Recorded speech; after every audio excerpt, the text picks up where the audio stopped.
Welcome to Washington Today for Monday, November 24th, 2025. I'm Gary Sterkoff. Thank you for joining us. The Pentagon announced today it is investigating Arizona Democratic Senator Mark Kelly over possible breaches of military law. It comes after the former Navy pilot, along with 5 other Democratic lawmakers, called for troops to disobey illegal orders in a social media post last week, and after President Trump ramped up the rhetoric by accusing the lawmakers of sedition punishable by death. White House Press Secretary Karoline Leavitt talked about it late this afternoon. We'll hear what she and Senator Kelly had to say coming up.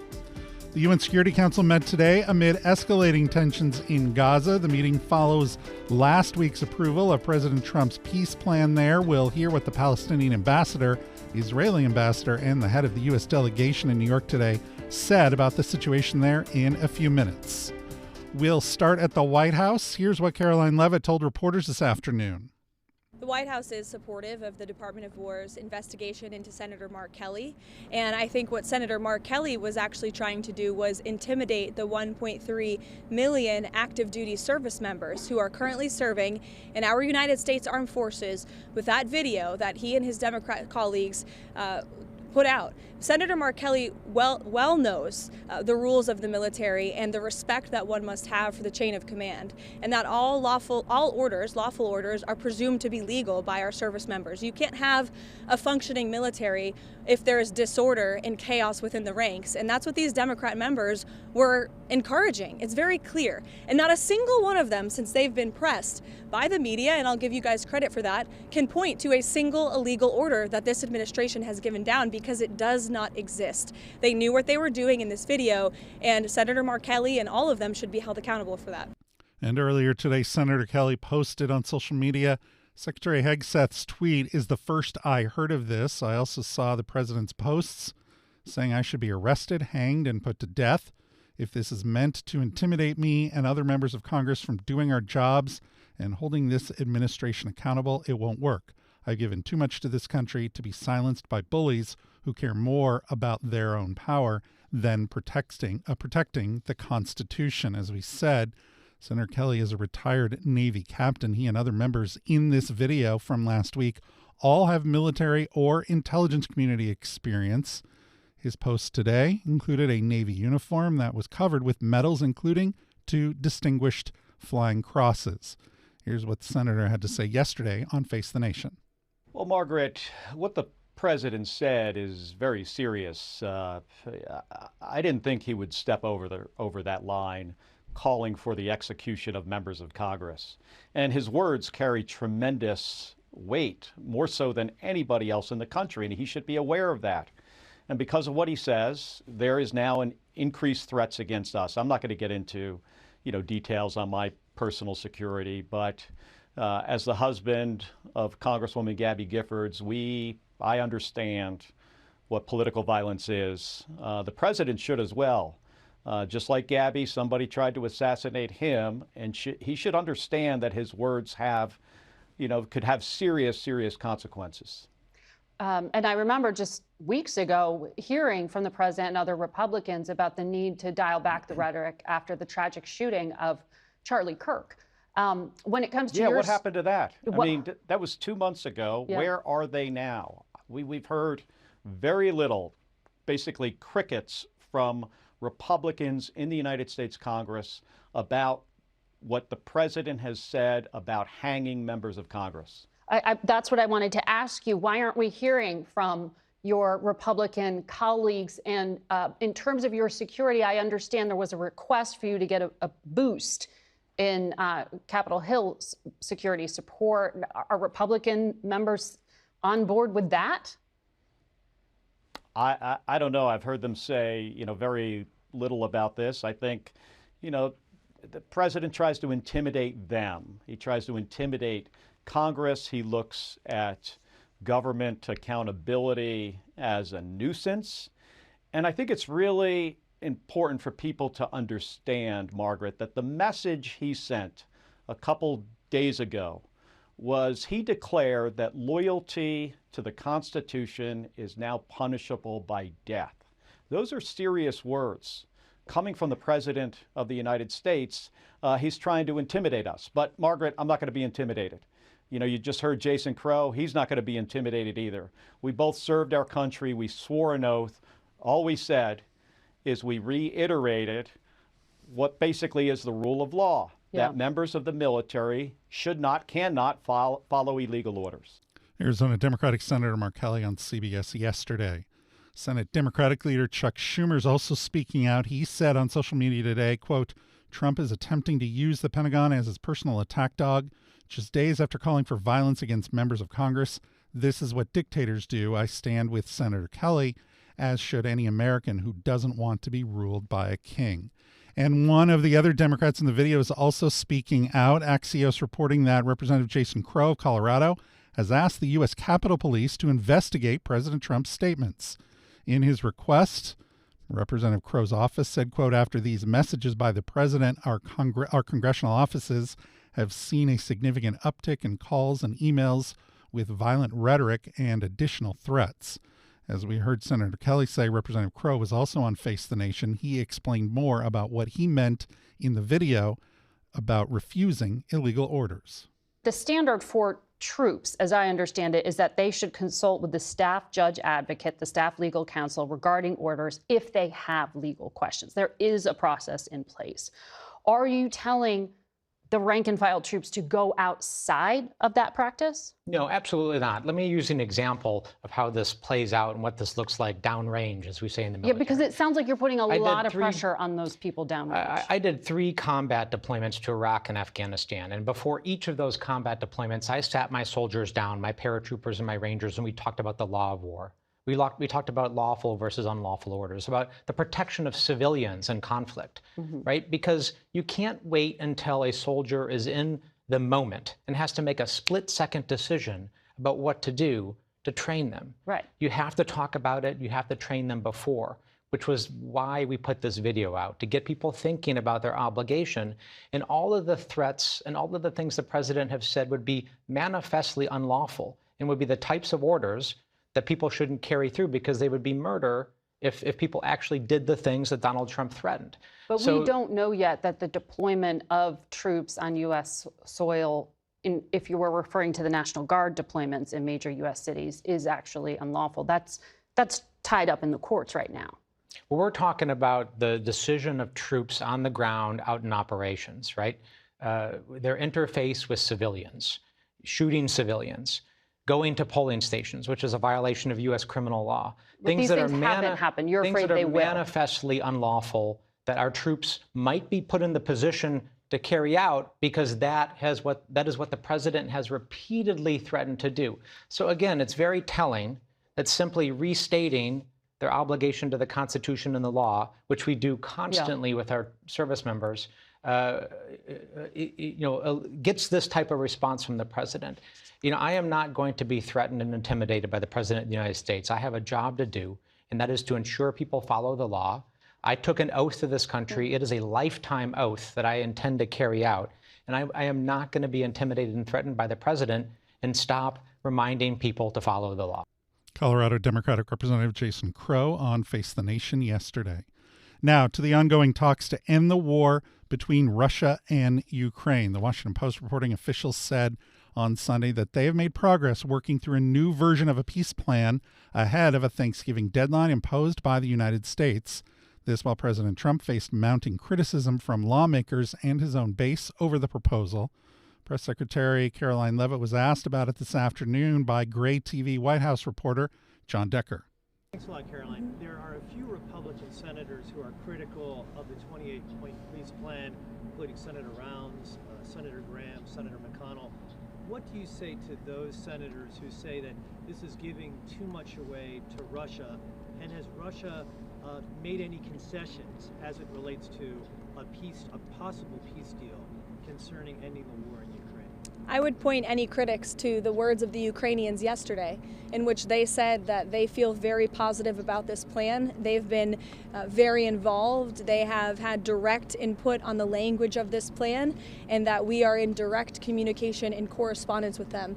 Any idea, let me just finish with this, The idea that the United States of America is not engaging with both sides equally in this war to bring it to an end is a complete and total fallacy. And I saw a lot of misinformation and rumors and allegations against people in this building, such as Secretary Rubio and Special Envoy Wynkoff and the President himself, that they are favoring one side over the other. That could not be further from the truth. I have watched as the President and his team have worked around the clock overnight with both sides on endless phone calls, endless meetings to try to bring this war to a close. And any suggestion otherwise is a complete misunderstanding of the facts. It's coming from people who have no idea what they're talking about, or people who are pushing their own agenda, or maybe people who don't want to see this war come to an end. I don't know. Maybe they're profiting off of it. Maybe they benefit from it in some way, but nobody in this building benefits from war. We want to see this war come to an end, and that's what the President and his team are proudly working to do. And I think the critics should just take a step back and think about what happened with Israel and Gaza. There were a lot of doubters, and we got the hostages out, and this president secured a peace deal that still exists and is ongoing today. So everyone should just respect the work this administration is doing and watch the process unfold. White House Press Secretary Caroline Leavitt this afternoon to reporters. Here's part of what Secretary Rubio told reporters last night in Geneva. We arrived here today with one goal, and the goal was to take is 28 points or 26 points, depending on which version as it continued to evolve, and try to narrow the ones that were open items. And we have achieved that today in a very substantial way. Now, obviously, like any final agreement, they'll have to be agreed upon by the presidents, and there are a couple issues that we need to continue to work on. But I think the report today is that I think today was worthwhile. It was very, it is probably the most productive day we have had on this issue. Maybe in the entirety of our engagement, but certainly in a very long time. But work remains, and because this continues to be a working process, I don't want to declare victory or finality here. There's still some work to be done, but we are much further ahead today at this time than we were when we began this morning and where we were a week ago for certain. The Post writing today, quote, the White House said the Ukrainian representatives made revisions and clarifications to the draft peace proposal and that their principal concerns were addressed, including security guarantees, long-term economic development, infrastructure protection, freedom of navigation, and political sovereignty. Meanwhile, European officials, including those from France and Germany, have been working on a counterproposal, according to a document obtained by the Post, which would begin territorial negotiations at the front line, not beyond it, and give Ukraine, quote, robust, legally binding security guarantees, including from the U.S. That from the Washington Post today. Also today, a federal judge has dismissed the criminal cases against former FBI Director James Comey and New York Attorney General Letitia James. The grounds that Justice Department prosecutor Lindsay Halligan was illegally appointed. The AP writing, the rulings from the U.S. District Judge Cameron McGowan Curry amount to a stunning rebuke of the Trump administration's efforts to target Trump's political opponents. It also highlights its legal maneuvering to hastily install a loyalist prosecutor willing to file the cases. Now, both cases were dismissed without prejudice, which means the Justice Department can bring them up again. The AP writing, quote, though it was not immediately clear if or how the Justice Department might attempt to revive the prosecutions. Now to the UN and today's Security Council meeting. UN Deputy Special Coordinator Ramiz Alakbaro told the Security Council that recent hostilities between Israel and Hamas is jeopardizing the ceasefire there. He called on both sides to, quote, exercise restraint and fulfill their commitments under the agreement. Here's Jennifer Losada, U.S. delegate, at today's meeting. Last week was a historic week for the Council and for the region. A peaceful Middle East with a stable Gaza, free from Hamas's grip, is closer than ever with Resolution 2803. This is grounded in President Trump's comprehensive plan to end the conflict in Gaza. Adopted with overwhelming support, Resolution 2803 outlines a pathway to peace, security, and long-term governance in Gaza. Now the international community must move quickly to deny Hamas any chance to reconstitute. I offer my gratitude on behalf of the United States to all of those offering to help the 20-point plan, implement the 20-point plan in Gaza, including the International Stabilization Force. We invite member states ready to act through the Board of Peace to step up and pledge personnel, equipment, and funding for the ISF. Stability will require burden sharing, and your support will help make President Trump's vision for peace a reality. The ISF will help create a Gaza free of terrorist rule and safe for aid and investment by protecting civilians. This includes humanitarian operations and coordination to secure humanitarian corridors. Humanitarian assistance has surged since President Trump's peace plan took effect. The United States supports the delivery of humanitarian aid to Gaza with robust safeguards, preventing diversion by Hamas and other groups. Palestinian Ambassador Riyad Mansour also spoke. Here's what part of what he had to say. We should never forget we are talking of the survivors of a genocide that are still having to escape death and suffer every single day while being prevented from rebuilding any part of their life.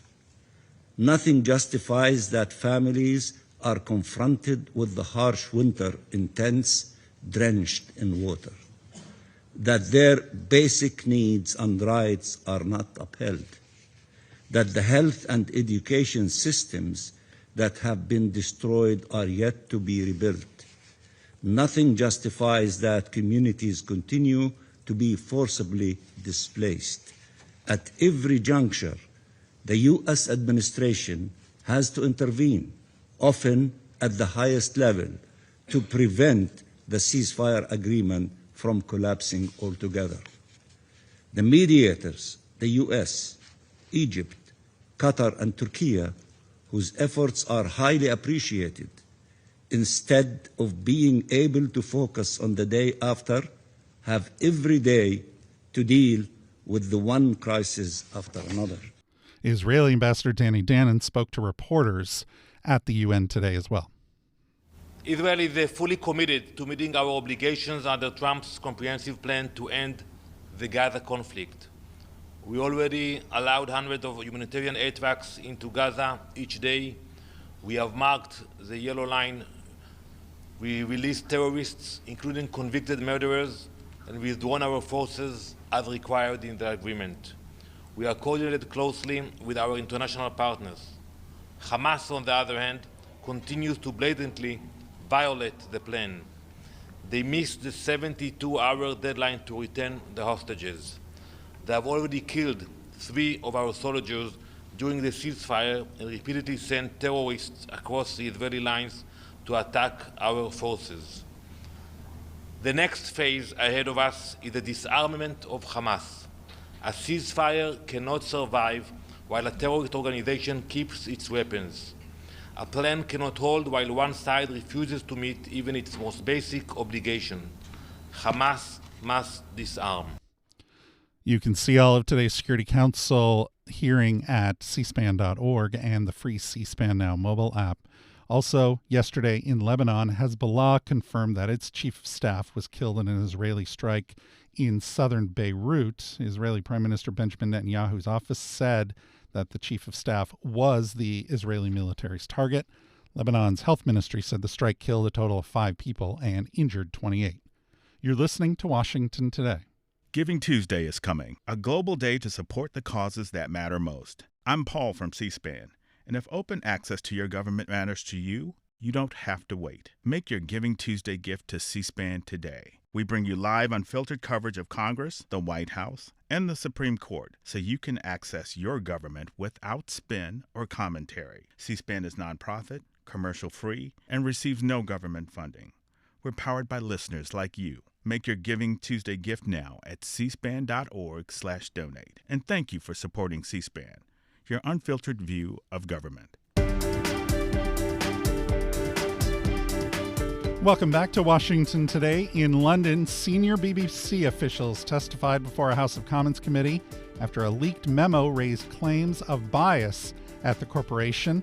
This hearing follows the resignations of Director General Tim Davie and the head of news at BBC, Deborah Turness, and a threat of legal action from President Trump. It's all over an edit of his January 6, 2021 speech on the Mall on the BBC program Panorama.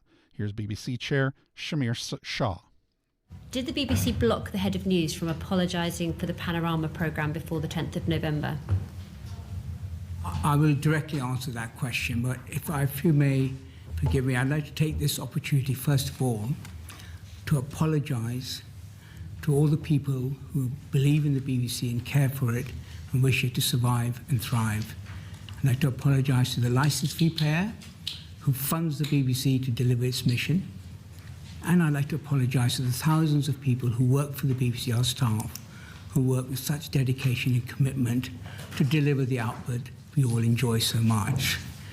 I regret the mistakes that have been made and the impact that has had. Let me now come to the question that you asked. Just, if I may ask you, just repeat it for me so I can answer it directly. Did you block the head, did you and the rest of the BBC board block the head of news from apologising for the Panorama programme on the 10th of November? If you go back to the week in which the story broke in the Telegraph, and you wrote to me, and I was writing the answer to you. I heard that the news wanted to apologise for the splicing of the edit with a white spark. I thought that was a necessary thing to do, but wasn't sufficient, because the fundamental issue here was the sequencing of the edit and the placing of the Proud Boys march. I think the real issue here was the impression left that the President Trump in his 6th of January speech had called to violent action, and what we had to apologise for was that, as well as the splicing of the edit.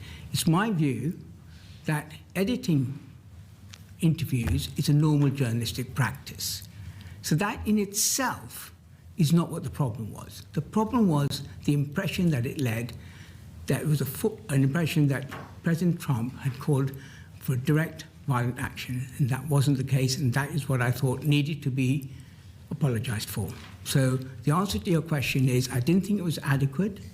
I thought it was necessary but not sufficient. BBC Chair Samir Shah in front of a British House of Commons committee earlier today. Now, this Panorama documentary on BBC was broadcast a week before last year's elections.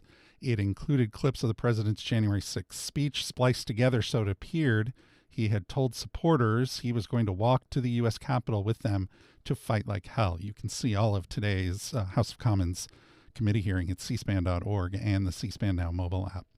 Back here in the U.S., Transportation Secretary Sean Duffy was at Newark Liberty Airport in New Jersey today talking about the upcoming holiday travel weekend. I want to talk about our holiday travel coming up. We're going to have a busy road, rail, and air as we come into this Thanksgiving season. Just want to run through some of the numbers that we're seeing and what we expect as we look forward to the next week of travel. So by car per AAA, we anticipate seeing 73 million Americans hitting the road this Thanksgiving season. We anticipate the busiest travel on the road in the afternoon of this coming Tuesday, Wednesday, and Sunday. So if you're planning your travel, think about when you depart, because the afternoons of those days are going to be busier than the rest. This travel season by car, we have incredible gas prices, on average 3.2 cents a gallon. So if you're going to travel by car, you're going to be able to put gas in your vehicle at a very affordable price. On top of that, if you're flying and you need to rent a car domestically, our car rental prices are down by 15%. So it feels very good where we sit with the president's economy and what he's done with regard to his energy independence push and energy dominance push. In regard to rail, we anticipate there'll be 1.2 million passengers this year by rail, a very big number. In regard to air travel, this is going to be the busiest Thanksgiving that we have on record. And I think you all might note that it seems like every Thanksgiving, every Christmas, every 4th of July seems to be an announcement of record travel. I'm going to come to that in a second. But this week there'll be 31 million passengers flying by air as we look to the week. That's per the airline industry. Tomorrow will be the busiest day. There'll be 52,000 flights tomorrow as Americans board aircraft, fly across the country. Maybe they're going to go to sporting events, they're going on vacation, or hopefully they're going to spend time with their families. Now, we anticipate there's going to be solid staffing in our towers and TRACONs and centers throughout the airspace. And that's different than what we had over the shutdown. But we do have some weather in the forecast. I'm not a weatherman, but if you look out to the Seattle area, in the Midwest, the Great Lakes, we are going to have some weather. And so if you are traveling by air, I would just ask that you stay in touch with your airline or update your apps so you know if your flight has been delayed or moved at all as you're planning to come to the airport. According to AAA, more than 81 million people will travel at least 50 miles from home between tomorrow and Monday, December 1st. That's 1.6 million more people compared to last Thanksgiving and a new overall record.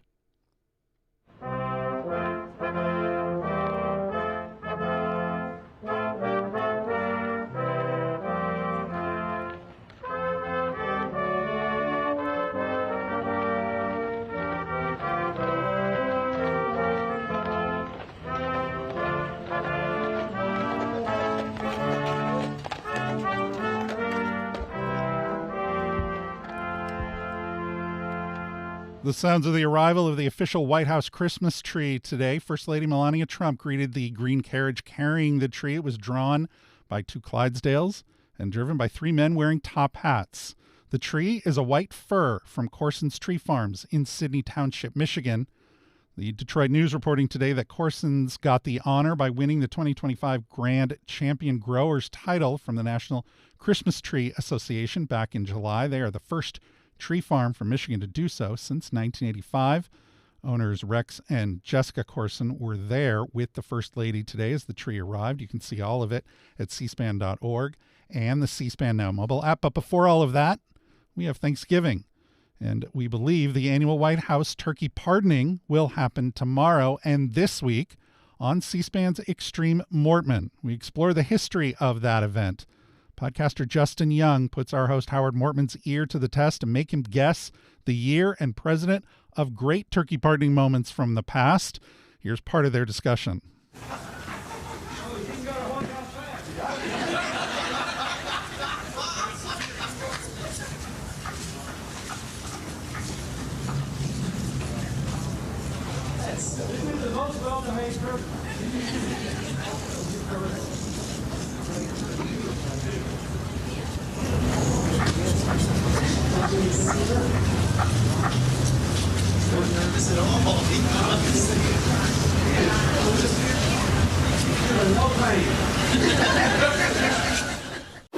I have to go 100% on this one. Yep. Because it's Bill Clinton. It has to be 2000. It absolutely is 2000. That was November 22nd, 2000. Not a heavily publicized turkey pardon, because what else was happening on November 22nd? Oh, you're totally right. 2000? You're totally right. It was Florida. The Florida recount. Florida's manual recounts were underway in several South Florida counties, including Palm Beach, Miami-Dade, and where a young Justin Robert Young was growing up in Broward County in 2000, as I was a incoming senior in high school. In Broward County during the manual recounts. Miami-Dade County had just voted to stop its manual recount, and Republicans, lawyers, and protesters had just done what became known as the Brooks Brothers riot to help shape the conversation of the recount down there. The Florida Supreme Court had ruled 2 days earlier to extend the certification deadline. 930 votes at the moment of this turkey pardon separated George W. Bush and Al Gore statewide in Florida. Jerry was the name of the turkey that was pardoned. Justin, I have to ask you, what were you doing? Were you either at the dinner table at Thanksgiving, or were you watching C-SPAN on November 2000? Like, you were just zoned in watching. You have no idea how much I was mainlining any and every bit of information about that. My high school science teacher was one of the hand manual recounters for Broward County. He volunteered to do it. that very much shaped my political worldview to get a ground zero view of what true political chaos looked like, and that was very much it. Podcaster Justin Young, our own Howard Mortman, and great turkey pardoning moments from the past on this week's Extreme Mortman podcast. You can find it at cspan.org/podcasts, on the C-SPAN Now mobile app, or wherever you get your podcasts. That's also where you can find this program as a podcast, and it's also on YouTube. Just search Washington Today. And for more on the stories that are shaping Washington every day, get our daily email word for word. Just go to cspan.org/connect to subscribe. I'm Gary Sterhoff. Thanks a lot for listening today to Washington Today.